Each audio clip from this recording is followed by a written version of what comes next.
శుభప్రదం జయప్రదం. విడిపోయినటువంటి పరిస్థితి, గ్రూపులుగా విడిపోయింది క్యాబినెట్ మీటింగ్. ఇలా పాలన గాలికి వదిలేసినారు.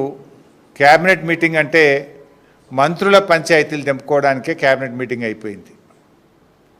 కమిషన్ల కోసం ఒకరు, కాంట్రాక్ట్ల కోసం ఒకరు, వాటాల కోసం ఒకరు, అక్రమ వసూళ్లలో పంచుకోవడంలో పోరాటం, కబ్జాల కోసం, పోస్టింగ్ల కోసం, ఈ రకంగా క్యాబినెట్ అనేది ఇలా వర్గాలుగా విడిపోయి, ఇలా క్యాబినెట్ అంటే అదొక మంత్రుల క్యాబినెట్ లెక్క లేదు, దండుపాల మూటా లెక్క అయిపోయింది.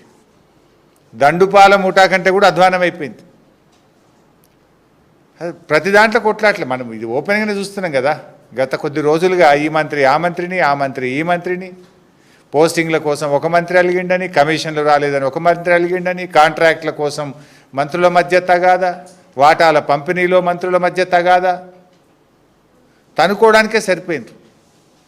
ఇలా ఈవెన్ ఆ మంత్రులే ఇలా పరిస్థితి ఏంటంటే అతుకుల బొంత అయిపోయింది గవర్నమెంట్. అతుకుల బొంతగా ఉన్న ఈ ప్రభుత్వంలో ఎప్పుడు ఏం జరుగుతుందో అన్నట్టు స్వయంగా మంత్రులే మాట్లాడుకుంటున్నారు, కాంగ్రెస్ శాసనసభ్యులే మాట్లాడుకుంటున్నారు. ఇక పరిస్థితి ఎట్లయిపోయిందంటే దీపం ఉండంగానే ఇల్లు చక్కబెట్టుకోవాలి అనే ఉద్దేశంతో ఇలా అందిన కాడికి, ఎవరికి అందిన కాడికి వాళ్ళు దోచుకోవడం మీద, దోపిడికి ఇవాళ తెగబడ్డటువంటి పరిస్థితి రాష్ట్రంలో కనబడతా ఉంది. ఆనాడు బీఆర్ఎస్ ప్రభుత్వము, కేసీఆర్ గారు, మా ప్రయత్నం ఏమిటుండే, కేసీఆర్ గారు తెలంగాణ రాష్ట్రం యొక్క నీటి వాటా సాధించడం కోసం కేంద్రం మీద పోరాడిండు, కృష్ణా ట్రిబ్యునల్ను సాధించిండు, నిధులలో వాటా సాధించిండు, నియామకాల్లో 95% లోకల్ రిజర్వేషన్ వాటా కావాలని ప్రధానమంత్రిని, రాష్ట్రపతిని ఒప్పించి మెప్పించి ఢిల్లీకి 4 సార్లు తిరిగి 95% లోకల్ రిజర్వేషన్ వాటాను కేసీఆర్ సాధించిండు, నీళ్ల వాటాను సాధించిండు, నిధుల వాటాను సాధించిండు, 95% లోకల్ రిజర్వేషన్ వాటాను కేసీఆర్ గారు సాధించిండ్రు. మీరు ఏ వాటాల కోసం కొట్లాడుతుండ్రు? ఈరోజు రేవంత్ రెడ్డి ప్రభుత్వం ఏమో అక్రమ వసూళ్లలో వాటాల కోసం పోరాటం చేస్తున్నారు. బిల్లుల చెల్లింపుల్లో కమిషన్ల కోసం మంత్రుల మధ్య వాటాల తగాదాలు జరుగుతూ ఉన్నాయి. కాంట్రాక్ట్ల కోసం డిపార్ట్మెంట్లే మారుస్తూ, నిన్నటిదాకా ఎండోమెంట్ డిపార్ట్మెంట్ టెండర్ పిలిస్తే రద్దు చేసి R&Bకి ఇస్తూ, డిపార్ట్మెంట్లు రద్దు చేస్తూ కాంట్రాక్ట్ల కోసం, వాటాల కోసం తగాదాలు జరుగుతున్నాయి. మేమేమో ఈ రాష్ట్ర ప్రజల నీళ్ల కోసం, నిధుల కోసం, ఉద్యోగాల కోసం, స్థానిక వాటా కోసం పోరాడింది బీఆర్ఎస్ అయితే, ఇవాళ మీరు మీ జేబులు నింపుకోవడానికి, మీ సొంత వాటాల కోసం, మీ ఆస్తుల కోసం, మీ కబ్జాల కోసం మీరు తగాదాలు పడుతున్నారు. ఇది ఇలా రాష్ట్రంలో జరుగుతున్నటువంటి పరిస్థితి. ఇలా అందరినీ బెదిరింపులే. పారిశ్రామికవేత్తల్ని బెదిరిస్తున్నారు, రియల్ ఎస్టేట్ వ్యాపారులను బెదిరిస్తున్నారు, సినిమా ఇండస్ట్రీని బెదిరిస్తున్నారు, కాంట్రాక్టర్లను బెదిరిస్తున్నారు, భయభ్రాంతులకు గురి చేస్తున్నారు. ఇలా రాష్ట్రం పరిస్థితి కూడా ఏమైపోయిందంటే మీ యొక్క తప్పిదాల వల్ల, ఇది మాది కాదు, ఇది గవర్నమెంట్స్ అయితే, గత 8 సంవత్సరాల్లో టీఎస్ ఐపాస్ వచ్చిన తర్వాత గత 8 సంవత్సరాల్లో అతి తక్కువ ఇండస్ట్రీసు, అతి తక్కువ ఇన్వెస్ట్మెంటు రేవంత్ రెడ్డి కాలంలో వచ్చింది. 2024-25 సంవత్సరంలో కేవలం 2049 ఇండస్ట్రీలు, 50,000 కోట్ల పెట్టుబడులు మాత్రమే వచ్చాయి. ఎవర్ లోయెస్ట్, టీఎస్ ఐపాస్ ఏర్పడ్డ తర్వాత ever lowest investment in the state of Telangana.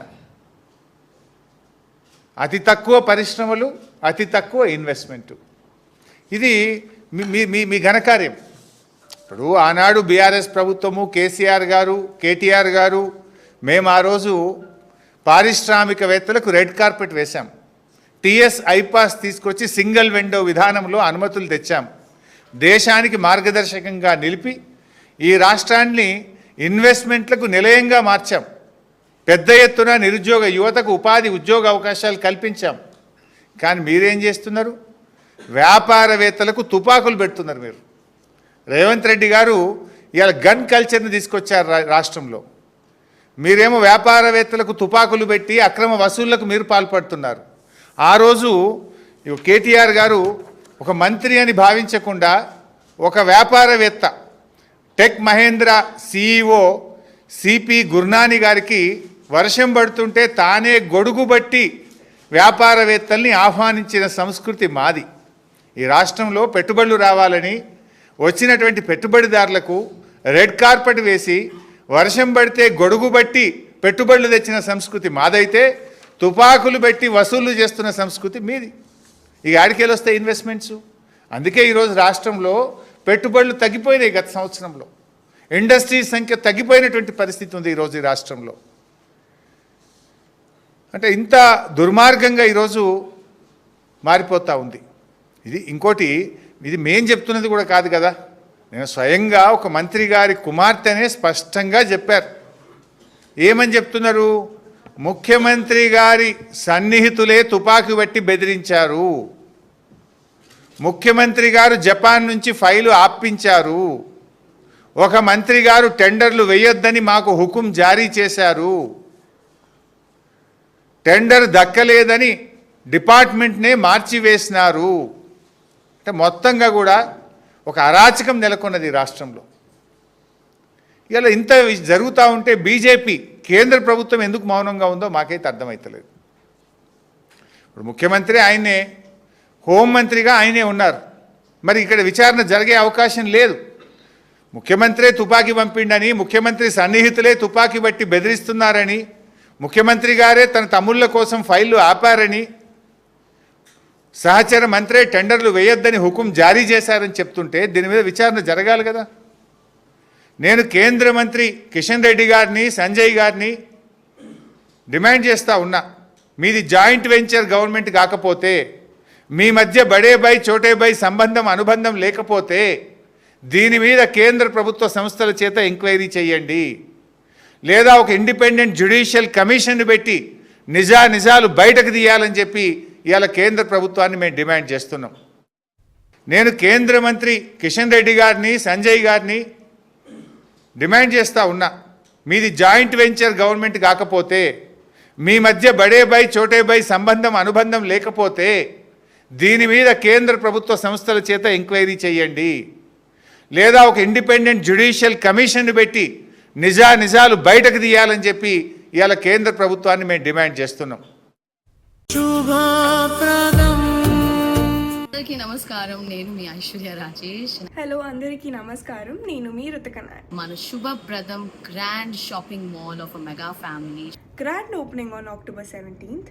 కుండకాల్లో నేను వస్తున్నా. శుభ